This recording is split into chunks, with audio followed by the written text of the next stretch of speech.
You represent the teachers who, like, have sex with the kids and things like that. Yeah. Okay. The tenured teachers who can't get fired, who, like, are, like, giving the kids in class and things like that. Yes, basically. As I said, but you read about it in the paper. But I don't... But that's not all our cases. I mean, that's what you read about in the New York Post. But yeah, but it's all true. Most of it's true. What's the craziest one that you've heard, though, that's like where they were definitely guilty, where they are still teaching, where you're like, that girl's like a total scumbag and you shouldn't be teaching? I've had a lot of them. Really? What's the craziest one? What's the craziest one? Where, like, the craziest scumbag teacher who, like, you drive by the school and you're like, ew, like, there's a pedophile teaching there. There's a druggie teaching there. Well, I had a client, and it was alleged that he, like, invited students up to his house. Okay. Was he a principal? No, teacher. Elementary school teacher? It was a junior high school teacher. Ew. Okay, and he invited students up to his house. And he was, like, giving them and stuff like mail. Oh, so he was gay. I don't know if he was gay, but it was mail. He was giving mail. It was mostly... It was a male teacher giving mail. And the charges were that they brought him up that, because this is what the students reported, they, like, took a knife to their neck that they had. Did? This is what he was charged with, that he had to take a knife to their head to give him a... Okay? So he was putting a knife to the kid's head to give the kids... To the kids to give... Yeah, so he was forcing the kids to give him a with a knife. Right. That's what the charges were. Oh my God, it's like rape. And there were several allegations like that. And so it was the kid's word against the teacher's word. And I had the teacher take a lie detector test. Okay? He passed the lie detector test. This is why I don't believe in lie detector tests. Okay? And I said to him, Mike, how did you, like, pass the lie? What's his name? His name was Mike. Okay, I don't even remember his last name. Okay, but it was like, how do you pass the lie detector test? And he said, every time they asked me, like, did I force to have sex with the kid, it wasn't forceful, it was voluntary. So he, in his mind, believed that it was okay. Because it was voluntary, when it really wasn't voluntary. Oh. Okay. I mean, they were like alleging, psychological. Okay. Yeah. But that's how he passed the lie detector test, because he kept saying no, because they were asking, did you force to have sex with a kid? And the answer was no, and that was in his mind technically true, although legally when you're that young you can't have that. Oh my God. So anyway, he passes the lie detector test. And I go to him, dude, you're going to go to jail if this goes bad, because this is like forced sex with like a minor. This is like as bad as it gets. So then, he didn't know this, but they subpoenaed his phone records. And believe it or not, don't ask me how this is, but the kid, who's a high school kid, called his girlfriend from Mike's house. So Mike's phone number had the girlfriend's phone number. And it says, Mike. Now, how did I have the girl's phone number, on your house? And at that time, he broke down. He admitted he had a problem, and he resigned. Thank God. And he admitted he had a problem as in like he forced. He admitted to me. Oh. So I advised him, he's going to, with all of this circumstantial evidence, that they can identify the house, the name of his parrot. But you didn't tell them that, No, I can't. It's like attorney-client. I can't tell him what I know. Oh my God. But does he still teach, or? No, he resigned. But if he wanted to, he still could. He's not registered as a sex offender? No, because he wasn't convicted. He resigned. I mostly work in the city, but it was somewhere in the city. Yeah, I couldn't tell you where.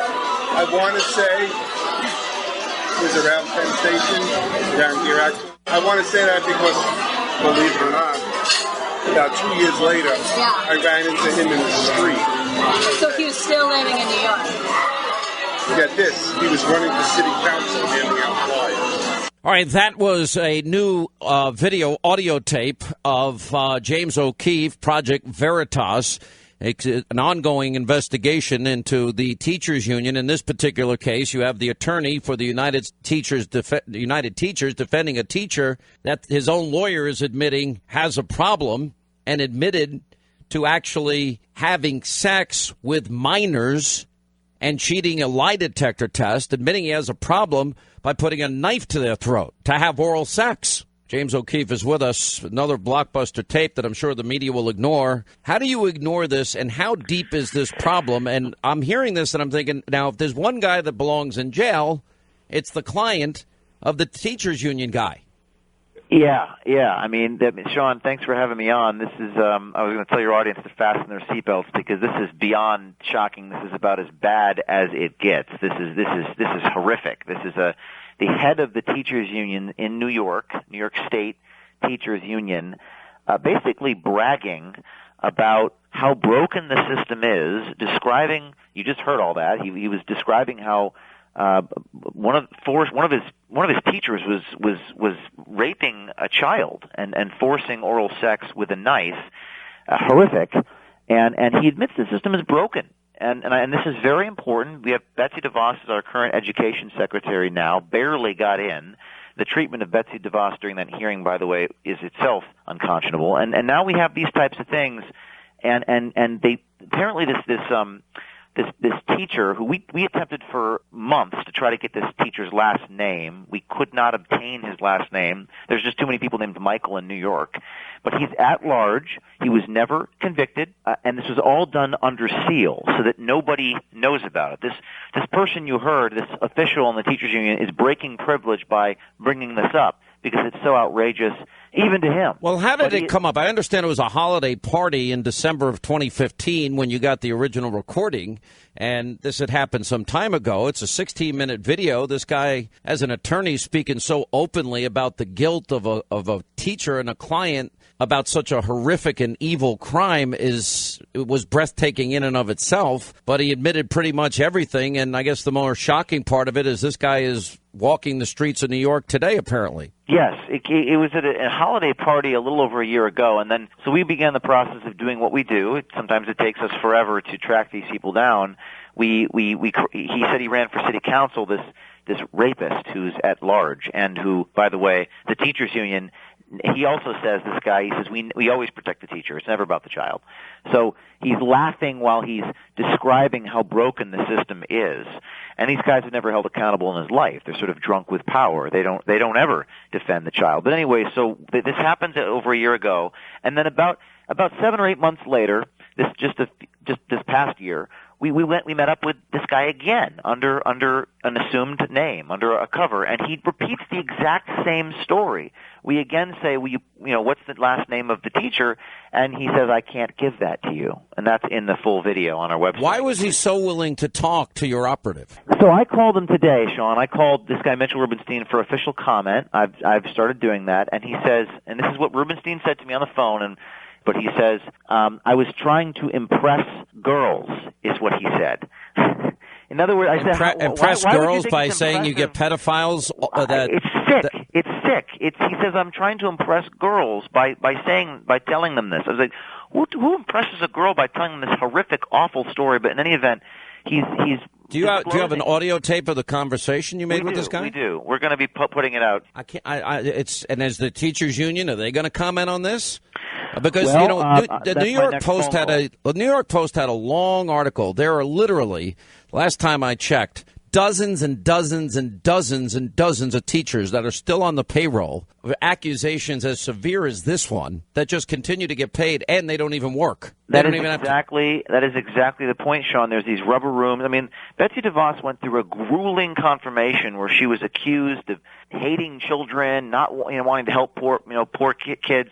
This is an example of how this is disturbing, and these teachers, are they so powerful? Are these teachers unions so powerful in New York that they can conceal and condone crimes against our kids when they're in their care? And are the rights of the teachers union so absolute that these children are forced to have sex with a knife at their throat and we can't do anything? I mean, and anyone who blows the whistle is attacked. So I think this video, my hope is that this video starts an important conversation now that we have someone in government who can actually reform the system.